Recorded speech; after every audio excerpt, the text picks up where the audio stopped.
Pottinger, who delivered an outstanding Colin Crampthorne memorial lecture several years ago in flawless Mandarin here at Policy Exchange, which had great reach into the People's Republic of China and Republic of China and beyond as well, which also had an outstanding response from the Democratic Party in the person of Kurt Campbell, then out-of-office Democratic official, and of course now Deputy Secretary of State in the present administration. Of course, one of the great miracles of recent years is that the Indo-Pacific region, historically so divisive a force in American politics, from the debates on who lost China, the Korean War, Vietnam, should now, in an era of greater polarization in the United States, be a source of a greater measure of consensus. And Matt has edited this hugely important volume on how to defend Taiwan, a copy of which is here, and I think if somebody comes to me and they want to find out where to get hold of copies of it, they'll be able to do so. I'm afraid we're sort of slightly like copies of Samizdat in the old Soviet Union, or sort of Bibles. They're distinctly unavailable in this ideological Gulag archipelago here, but it's well worth reading. It's outstanding. It's an outstanding volume, and particular significance, of course, that we should have two outstanding figures from our own national security debate here. Tom Tugendhat, Security Minister, Policy Exchange, author over many years for his outstanding work on lawfare against British troops, now dealing with wider questions of state-sponsored lawfare in his capacity as outstanding Security Minister in the Home Office. Also, our very good friend Lord Sedwill, most consequential national security advisor of our times, to chair this conversation. They'll 2/3 will be given over to their in conversation, and then questions from the audience. Usual House rules: no question too outrageous. You just have to state your name and organisation first. So welcome to Policy Exchange. Thank you to all our speakers. Thank you to Matt for honouring us in this way. And over to you now.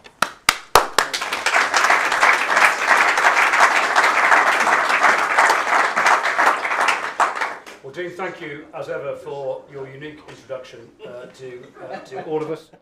One of the nice things about my role today is I think is chairing a conversation means that they get to do the talking, but I get to choose what they talk about, and so that's the way we're going to run it. I want to zero into the book, copies of which are around in a few moments or so, but I thought it would be natural, really, to start with today's news and the visit of Vladimir Putin to Beijing. Clearly quite a big event. We've heard a lot about this no limits partnership. I was quite struck, actually, that wasn't mentioned in the communiques that came out as they welcomed each other. And let's explore this a little. So Putin goes to Washington. I think goes to Beijing. I think it's his 34th.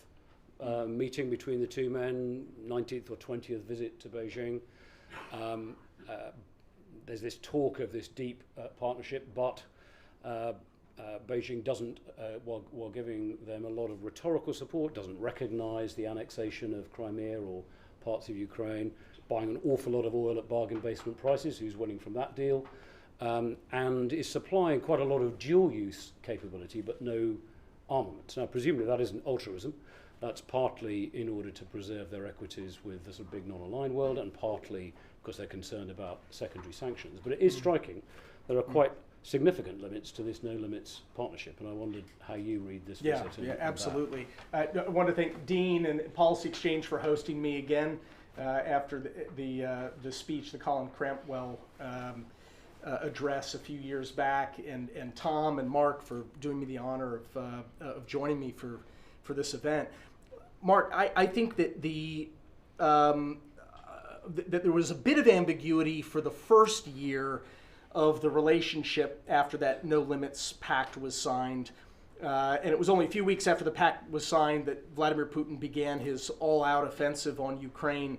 But something very important happened a bit over a year ago. That was when Xi Jinping, in March of 2023, about a year after the all-out invasion had begun, visited Vladimir Putin at the Kremlin.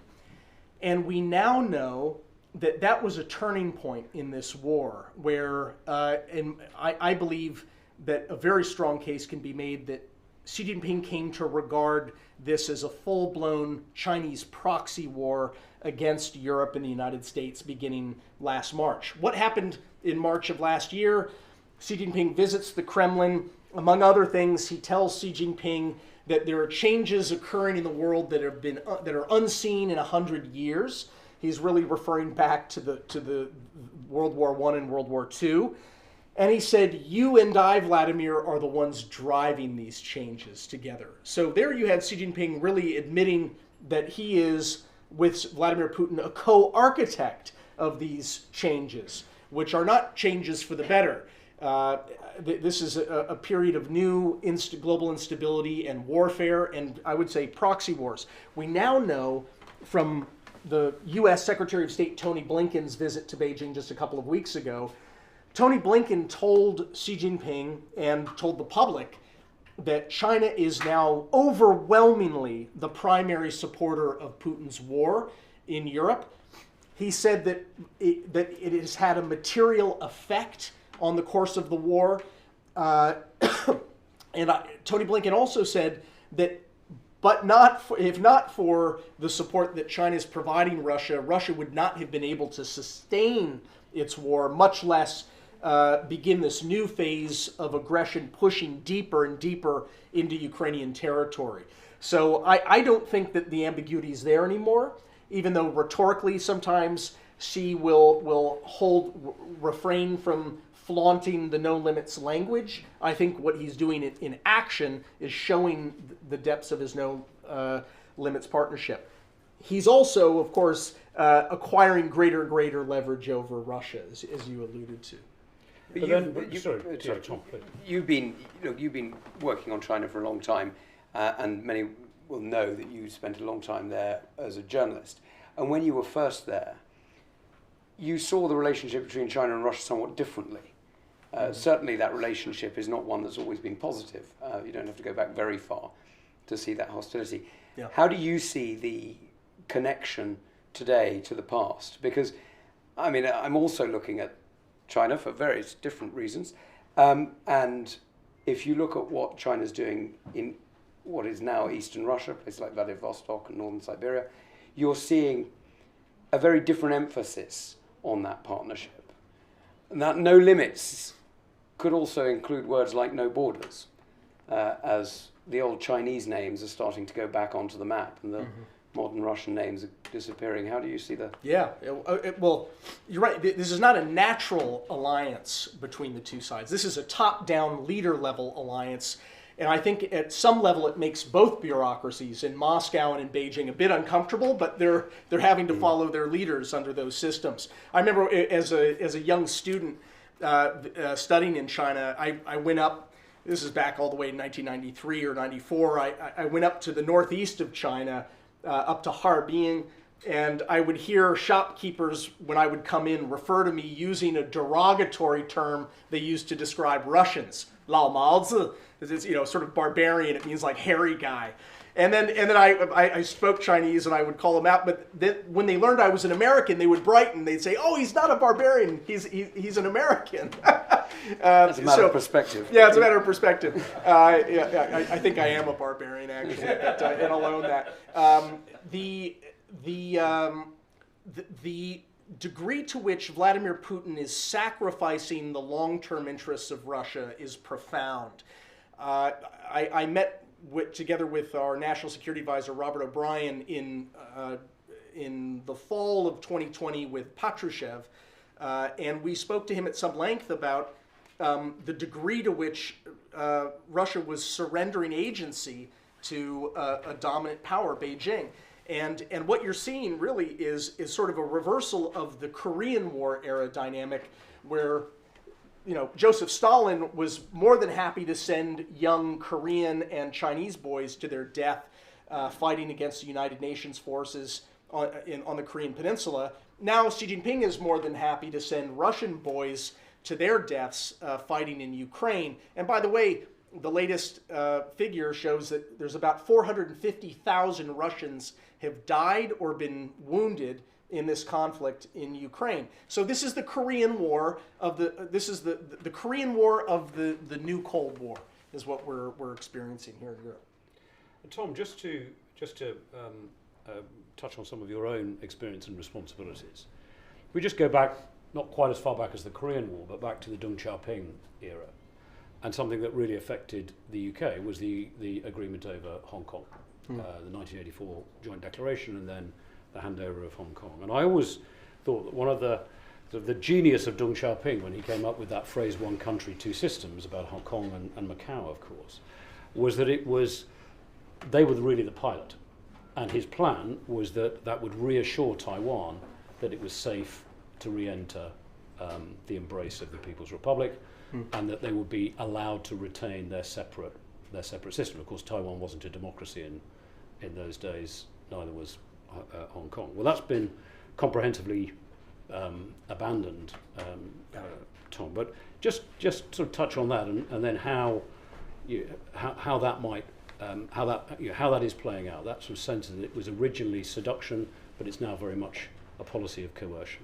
So look, I mean, you've seen Article 23 now. The national security law has now passed in Hong Kong, and the nature of Hong Kong has changed fundamentally since the end of handover and that process that followed it. And it's quite clear to all of us, frankly, that Hong Kong is no longer that semi-autonomous state that we thought it was going to be, the one country, two systems that you talk about.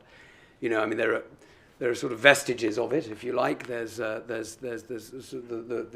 living reliquaries that are the non-permanent judges on the Court of Final Appeal. I mean, frankly, you really do have to ask yourself whether they're bringing justice or whether they're masking injustice now, because it's certainly very difficult to argue that Hong Kong law is anything other than an extension of CCP law today. Certainly the Article 23 demonstrates that. And if after all you're going to lose your liberty, then all other equations come under it or come beneath it. And so I think that's one of those examples where we really need, as the UK, to be thinking very clearly and clear-eyed about what it is that's going on. And indeed, we need to be asking ourselves very clearly what it means for British justice more widely. What are the implications? What does it mean if British judges are seen to be endorsing or supporting a system that is frankly massively unfair and deeply unjust? So I think there's a big change there. I think the example you make is interesting, because you're right, Hong Kong and Macau were supposed to be an example for future areas to work with, and it makes it harder, and it makes it harder for Hong Kongers. I mean, we've got a very brave individual in our midst today, Dennis Kwok, who's a dear friend and was a member of LegCo in Hong Kong, is with us today. And there's a lot of Hong Kongers around the United Kingdom, and there's a big area now, sadly, of my work is making sure that they're safe, because we have seen the reach of hostile states into our jurisdictions in so many areas that, frankly, the extraordinary hypocrisy of hearing CCP talk about interfering in internal affairs is remarkable when we see the frankly gross violation of our sovereignty by CCP agents here in the United Kingdom against individuals who are either British nationals overseas, in the case of some Hong Kongers, or indeed are actually British citizens studying freely in our universities and quite rightly looking to enjoy the freedoms that everybody in the UK should enjoy. Do you, Matt, just picking up Tom, there's obviously a very specific set of concerns around Hong Kong where the UK has a very particular interest. But what does it mean for Taiwan? Well, given that the pilot, as you called it, demonstrated a lack of sincerity, a lack of credibility for the very creative model that Deng Xiaoping came up with 40 years ago, people in Taiwan are less inclined than ever to be subsumed by the People's Republic of China under Beijing. What this means, however, is that if Taiwan is to maintain self-government and its free way of life, and by the way, according to everything from Freedom House, all these various indices, the Economic Intelligence Unit, Taiwan scores as not only the freest country in Asia, but one of the freest in the world, one of the most successful democracies in the world. It scores higher than the United Kingdom, higher than the United States in terms of free speech and a whole range of other criterion. So if Taiwan is going to maintain that way of life, it's going to have to demonstrate that it is capable of foiling an attempt through either subversion or political warfare or outright warfare to annex it. And that's the subject that my co-authors and I have written about in some detail. The story of the last few years is a story of a collapse of deterrence by free nations worldwide. It started really with the overrunning of the democratically elected government of Afghanistan and the flight of the United States, followed by its NATO allies and other allies. Mark and I spent a lot of time. We first met in Afghanistan in Kabul. So did we. Yeah, that's right. You and I just missed each other. But it would have been a good party. Province. Yeah. It would have been a good party. It was only 6 months after the fall of Kabul that Vladimir Putin began this intensive phase of warfare in Ukraine. I don't think that's a coincidence. I think that the failure to deter Putin also fed into the Iranian calculus to prepare and train its terrorist proxies to attack Americans across the Middle East and, of course, Israel, as well as international shipping in the Red Sea. These things all are interlinked, even when they aren't interlinked in the minds of policymakers in places like Washington, D.C. So the book is really a focus on what it would take to militarily, first and foremost, deter Beijing from invading or otherwise attacking Taiwan. We focus on the military dimension primarily because all of the other forms of national power through diplomacy and economics and information warfare and the rest, those things don't add up to much if they're not on the firm foundation of a very credible threat of the use of hard power to repel Chinese coercive actions. So that's really the nature of it. We look at what Taiwan needs to do, what Japan needs to do. Japan is really a swing state in this. Japan is actually taking really important steps recently to beef up its military capability, to spend more on defense, but that won't add up to deterrence unless Japan can credibly signal to Beijing that it's really willing to fight. And when I meet with Japanese officials behind closed doors, I think that there is a growing recognition that Japan would be forced to fight in a Taiwan contingency. But you don't acquire deterrent effect from secret conversations that you're having behind closed doors. You have to actually express publicly what your intentions would be if you want to get that deterrent effect. And then we look at what Europe and the United States, of course, would have to do as well. I thought we might come on to we might come on a bit more to that. We all know, Tom, you have a deep military background. We all know that amphibious operations are 10 times as hard as land-based operations, and the topography. Yeah, exactly. Lord West nodding in the front there.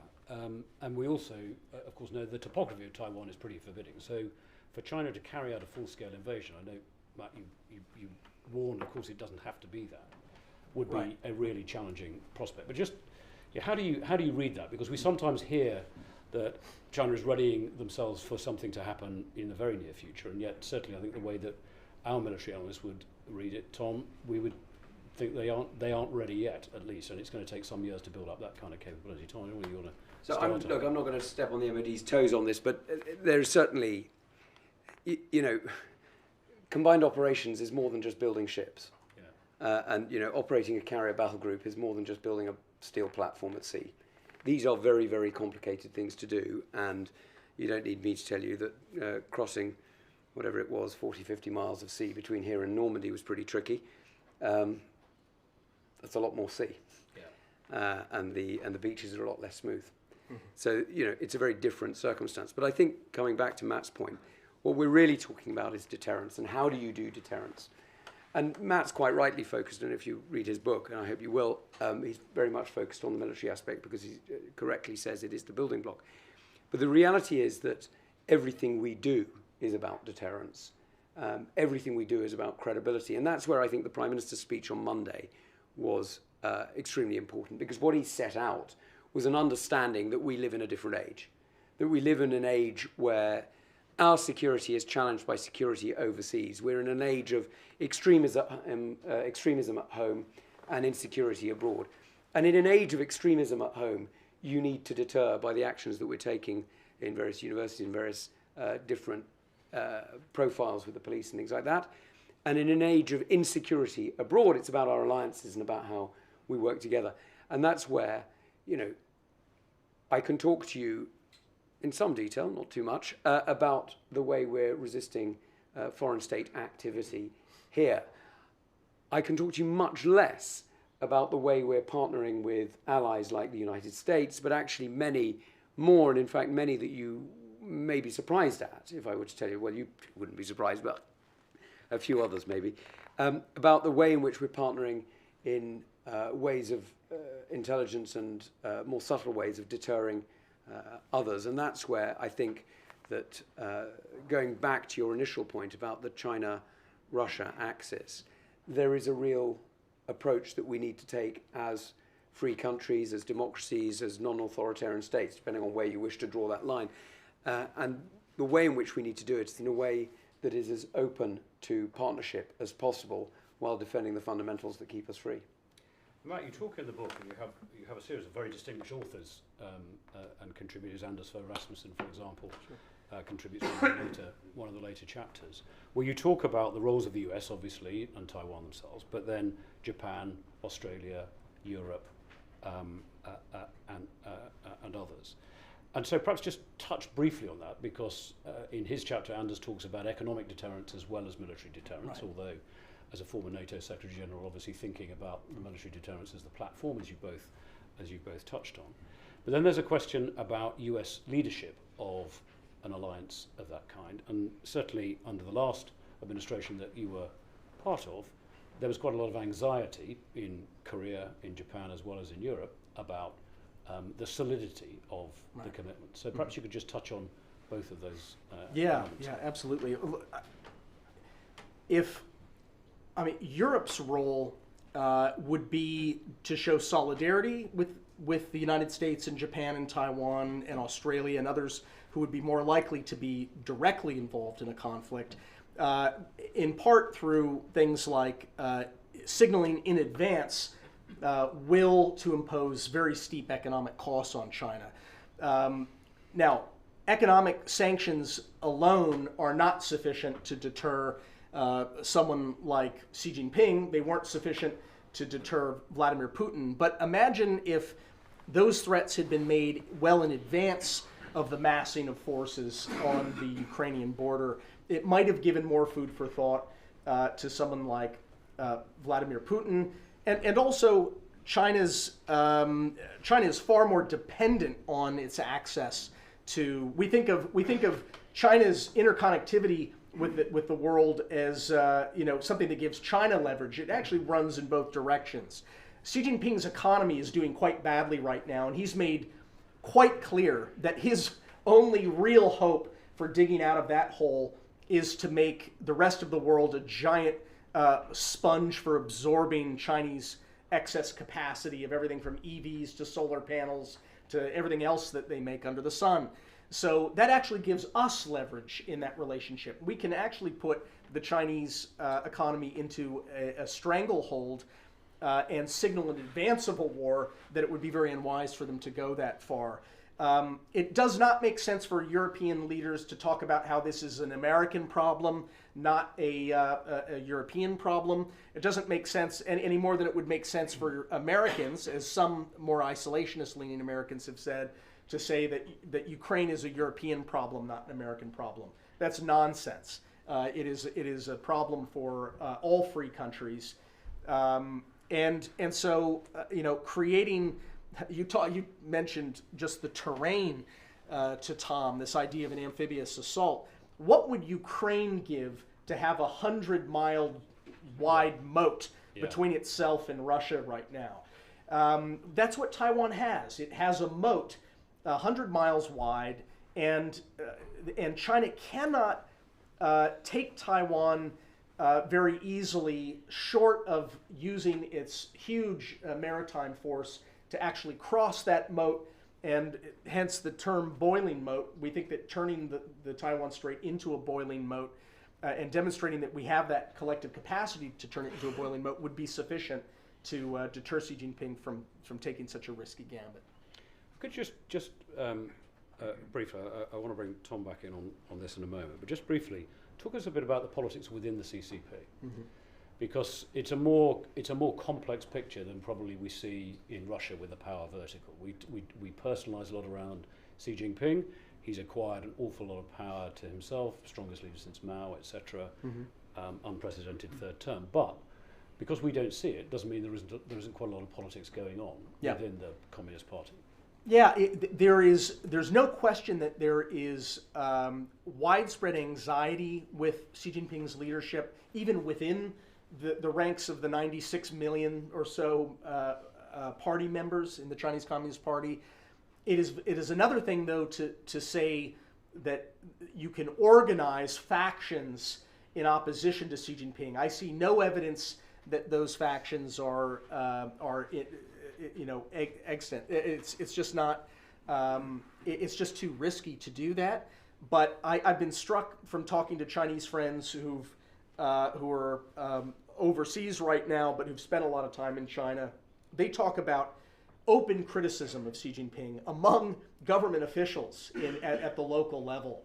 I've heard stories of mass call-ins that workers are sick in local government offices, where they just take a Friday off because they're not getting paid as much. The money isn't there.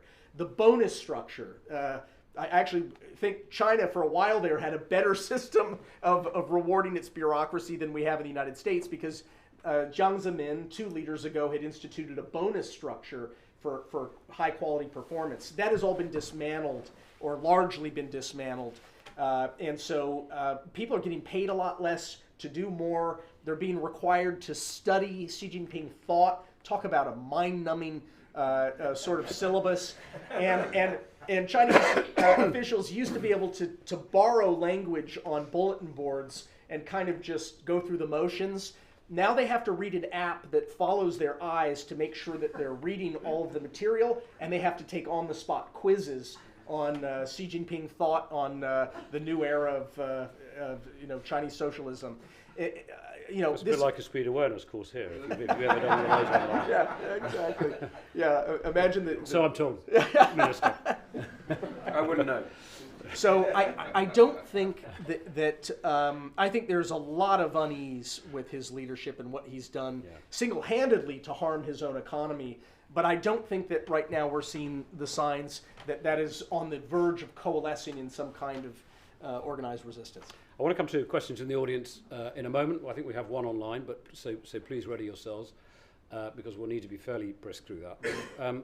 Just Tom, back to you. You touched on, I think, a really interesting element of this whole question, which is how our actions, essentially, to protect ourselves against subversion and espionage, can actually be part of that overall deterrence that we've been essentially has been the theme of the conversation. And you obviously there's only a certain amount you can say about the measures that we take here, but clearly China has come up the agenda. If you listen to the head of MI5, he's now having to allocate more resource to that than was the case, say, 5 or 10 years ago.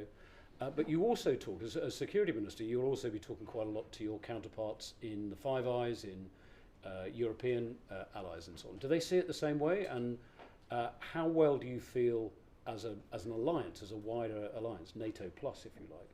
How well do you feel we have or how much of a grip do you feel we have on those issues, that subversion, coercion, espionage set of issues? Well, look, you're not going to be surprised to hear, but it's a mixed picture, right? Different countries see it differently. Countries like Canada and the United States in particular have really experienced that challenge of transnational oppression, as we call it, that sort of foreign influence in our domestic life by trying to influence people from emigres from other countries. We've seen it very clearly, and we have a very strong partnership that works very well together, and indeed with the Australians and New Zealanders as well. With other countries, it's more mixed. Some of our European partners are extremely alive to this. Others have a different perspective. But where I think the key is, absolutely at the heart of our response, is when working together we make a difference. When we look like we're doing it alone, we make a significantly smaller difference. And that's true even, I would argue, of the United States, clearly the biggest of our partners, clearly the most dominant of the free countries, there's no question about it. But even when the United States acts alone in these areas, the effect is lessened. And what's striking is over the last few weeks, we have begun to use a new law that I had the privilege of taking through Parliament, the new National Security Act. And you'll see in the newspapers, it's all over the papers at the moment, various of the implications of that act and the way in which the police are using it, which I'm very pleased to see. Because we're beginning to see that deterrent work in two ways. The first way, the obvious way, is to deter the hostile state from seeking to do these various actions, whether it's to, inspire students or to send over agents or whatever it happens to be that they might be looking to do. The second deterrence, though, is just as important. It really is just as important. It's to deter those in our own community who may be tempted for those old reasons. I think it was when I was certainly training, it was known as MICE. It was money, ideology, coercion and ego as the four motivating factors. I'm sure. I'm sure you would know anything about that. Yes, exactly. Ego and coercion. Exactly.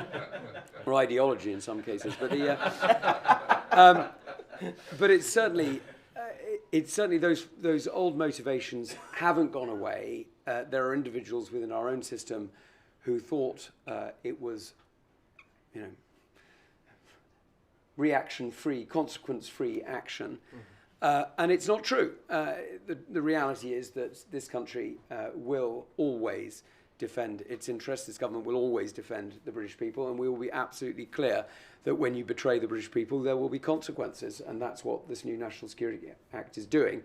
So it's dissuasion in both senses. It's dissuasion against the hostile enemy, but also dissuasion against any potential partners. And your point, Tom, that we act most effectively when we act together, of course, we found vividly after the Salsbury Attack. Exactly. And well, your work actually on that, forgive me, I'm going to interrupt, because what you did after the Salsbury Attack is worth remembering, particularly now. That was an absolutely egregious act, a warlike act, if not actually an act of war to use chemical weapons in the United Kingdom. It was a hostile act, the like of which we haven't seen in many generations. And what you were able to do, yes, alongside the Prime Minister Theresa May and others, of course, was to make sure that the response was global. And I'm not going to suggest for a second that it stopped Putin's ambitions to do harm to individuals in the United Kingdom. I think we all know that his ambitions certainly remain. But what it did do is it massively deterred many Russians who might have been inspired to order those kind of operations from the Lubyanka or from the Kremlin.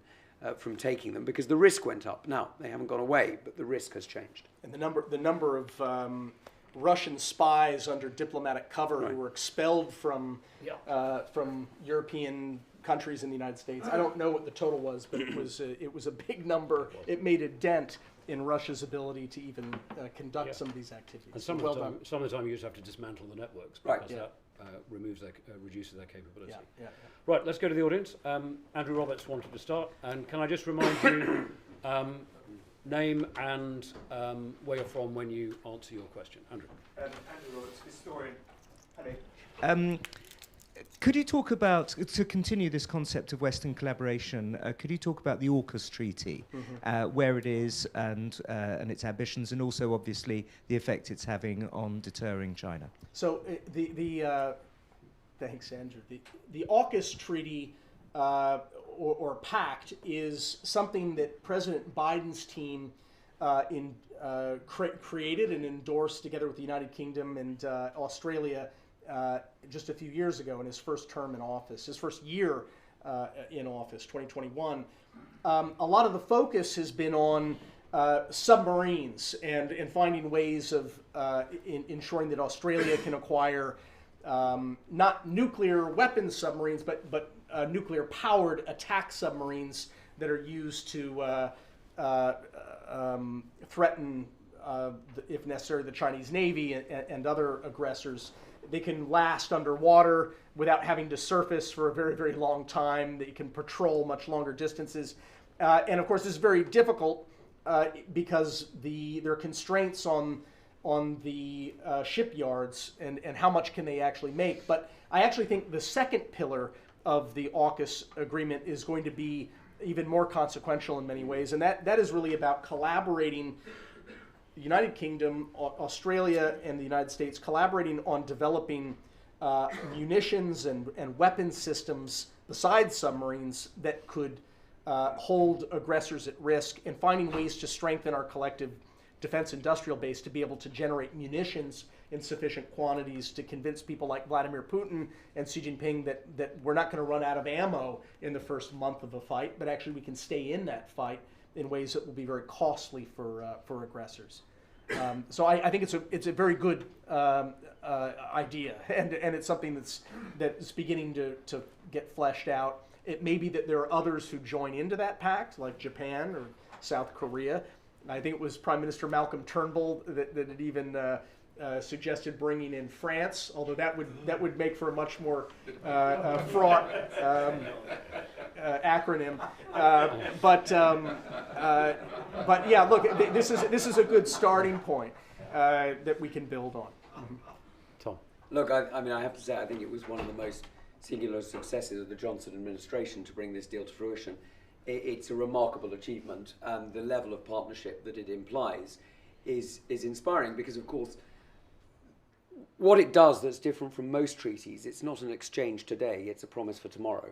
Now that's a remarkable deal because there is no way that we could have that level of cooperation with anybody. We need to be pretty certain that we know that the values of liberty and democracy are deep enough in the roots of the state and the roots of the people, in the hearts of the people, that we can bet on the next 50 years, 100 years.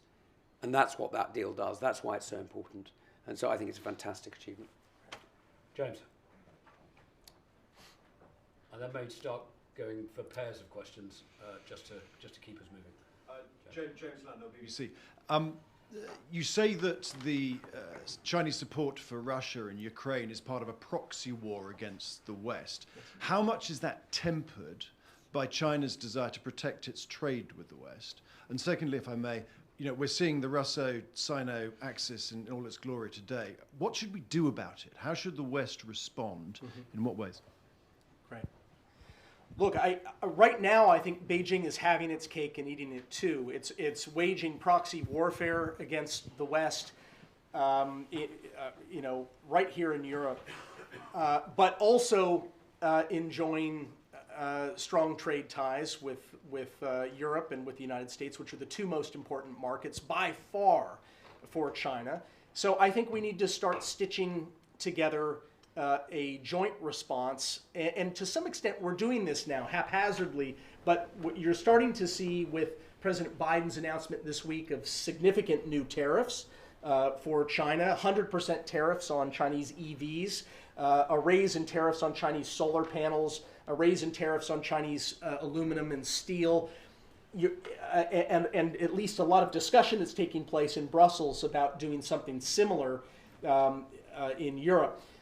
This is a good start. I mean, again, if China is attacking our security and prosperity with these proxy wars, we need to attack China's strategy. And China's strategy will amount to nothing if they don't have an economy capable of providing material support to Iran and its terrorist proxies, or Vladimir Putin and his war machine. The way to do that is actually to erect trade barriers, and as well as export controls and other means of depriving China of high technology, high tech that it needs to dominate a lot of these industries. But Tony Blinken, when he was in China just a couple of weeks ago, he said that China accounts for only 1/10 of global demand, but 1/3 of global manufacturing. That means we have the leverage. As long as we impose costs that make it much harder for China to thrive parasitically, as it were, on our markets, Beijing's not going to be able to sustain this this proxy war and its vision for a pretty dark future. I'm just here in the middle, and then we'll do. I'm going to do three now. Then we'll take two at the front, finishing with you, Richard, and then we'll see how much more time we have. Thank you. Latika Burke from the Nightly Australia.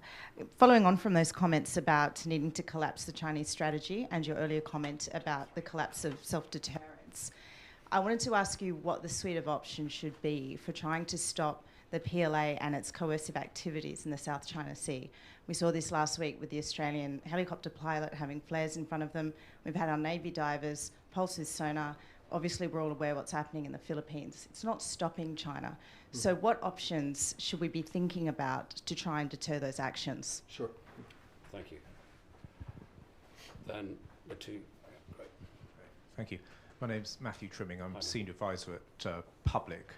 One of our founders has done a lot of work helping Hong Kongers come and resettle in the UK. And a quick question about how does the West reconstitute itself in the eyes of our aggressors, which are basically, everybody knows, Iran, Russia, China, North Korea, as a house not divided?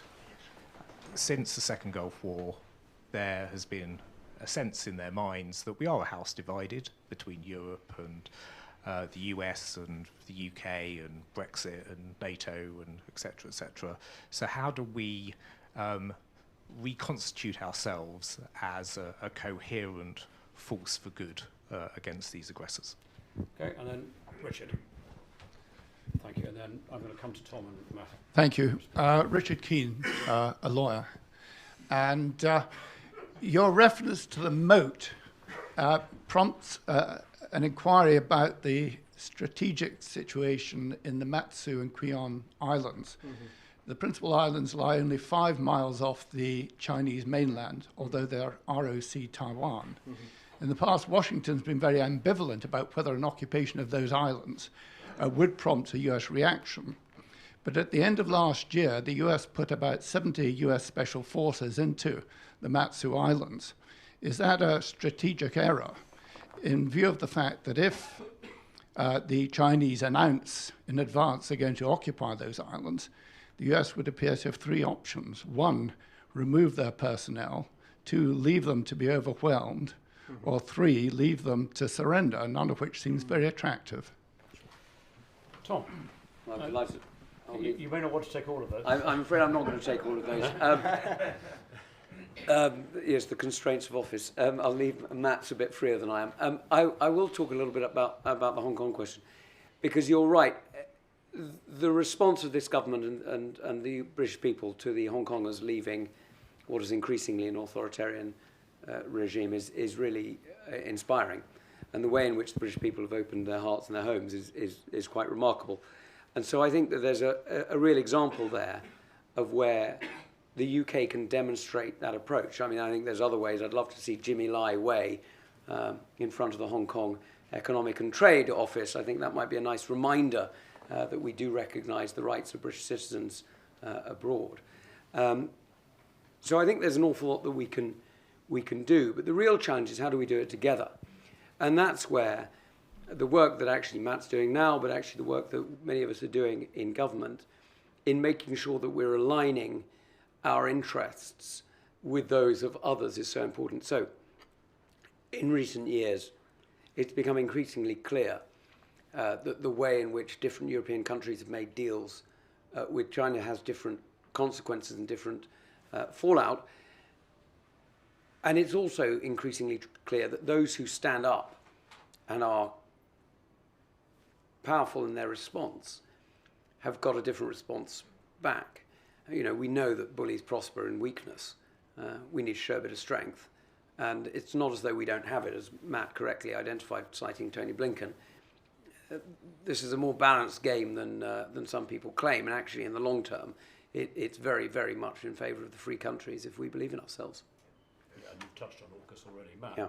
Briefly both. The two Pacific Look, Red. with Kinmen and Matsu and some of the other islands that Taiwan controls, but which are extremely close to the Chinese mainland, you're right. The United States has been somewhat ambiguous about whether it would respond militarily to an attack by China on those islands.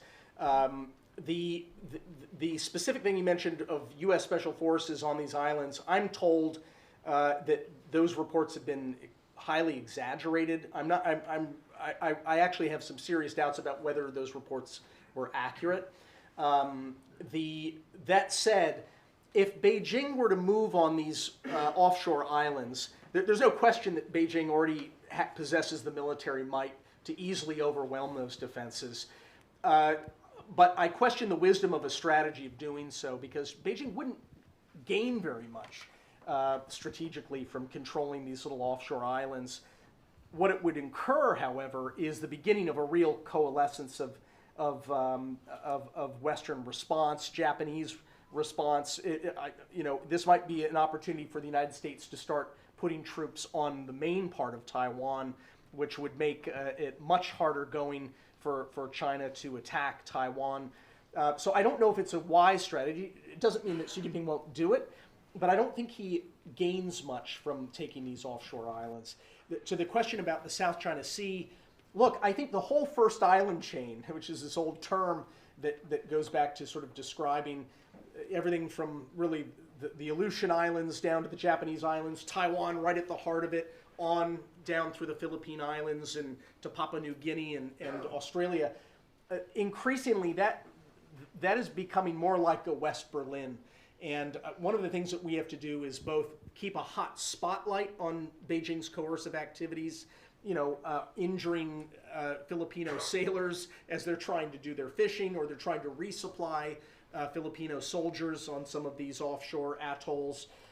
It also means making sure that the United States is providing support by helicopter, if necessary, to deliver those crucial supplies. It's sort of an information warfare, but also one of providing a West Berlin-style airlift to those islands. And also imposing costs on Beijing for each action they take to undermine the sovereignty and dignity of the Philippines, for example. We bring more and more firepower to bear on the first island chain in the form of some of these new capabilities, missiles that are containerized, that can sink large numbers of Chinese ships at relatively low cost. So just always impose a counter cost. Newton's law, for every action by China, there will be an equal and opposite, or more than equal response. Thank you. I'm sorry, we're pretty much out of time. There are several people, including online, wanting to ask more questions. And I want to come to Lord West, who's going to conclude our proceedings in just a moment. But I'm going to abuse the privilege of chair and ask the final question myself. How confident are you that deterrence will work and that we can contain the threat and avoid confrontation? So the more time I have spent with my co-authors studying this problem, I've spent a fair bit of time in Hawaii recently with the Indo-Pacific Command. The more I dig into it, the more confident I am that we do have the ability to deter Xi Jinping. Xi Jinping is not as reckless as Vladimir Putin. He's a more calculating sort of gambler. I don't think that he's going to roll the dice if he doesn't feel a significant level of confidence that he would win. So I think this is doable, but it requires urgent steps like we lay out in the book. These are feasible steps. These are not, you need to double your defense spending kind of steps. These are significant incremental sorts of steps in creating a much more robust munitions manufacturing capacity. There are real things that we need to do urgently, but I'm quite confident that if we do those things, Xi Jinping will decide that this isn't the right time to roll those iron dice. Look, I mean, I think we're in an age of extremism and an age of insecurity, but those threats can both be addressed by making sure that we are secure at home and partnered with secure partners abroad. I think we're making progress towards that. I think we're in the right direction of that. And I think what Matt set out is certainly very interesting reading, and the way in which I think this Governor, the Prime Minister's speech on Monday demonstrates that we are really thinking hard about the way those challenges lead us to a different outlook. And I think the Prime Minister's commitment to 2.5% is a very, very welcome step in the right direction on that. Thank you both. Alan. Mark rather gave the impression I'm summing this whole thing up. I was actually asked to give a vote of thanks, so I'm trying to think. I think a couple of things struck me. I mean, 75 years ago this month, the focus of a post-war rather broke Britain and Europe and the global media was into China, where HMS Amethyst was stuck up the river Yangtze, and it's amazing how that focus was there. 3 years later, British and American battle groups were fighting the Chinese off the Korean Peninsula. So again, the focus was there, and I think the point has been made well by the panel. It's no good thinking this is another place out there. This doesn't affect Europe, because it jolly well does affect Europe. Ditto, what's happening in Europe, as Matt said very clearly, affects America and affects those people in the Far East. The global village is so tiny now that these things do matter, and Taiwan, therefore, is extremely important to us. And I have to say, I think the nod towards the Indo-Pac by our Defence Force, which is a small nod in that direction, is important for that reason, because of the totality and the size of the globe. And it's not one or the other. That's the other thing one mustn't forget. When we were fighting in Korea, there were American battle groups in the North Atlantic, because we thought we might be fighting Russia, and most of our Navy was there.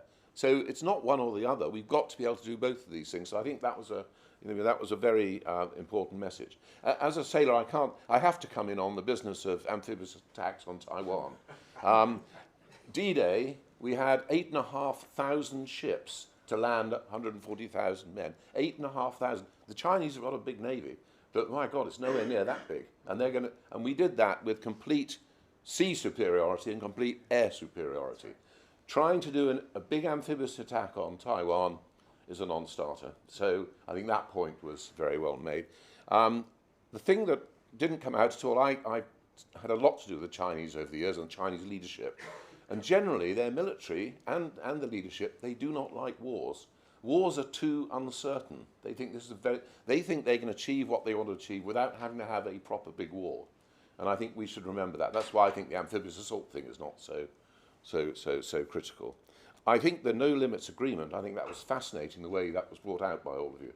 I mean, that is a really, really significant thing to do with Ukraine and with the way we see China looking at the world. So thank you very much for that. So I think I've banged on long enough. I think what I'd say is it's been absolutely fascinating to have a panel with this knowledge, and Matt, you in particular, is amazing and very, very useful for us, all of us. And it makes us think about what is a very, very important issue. And my God, the risks in the world at the moment are so many and so much that we've got to get these things right. Thank you very much indeed for all you've done today.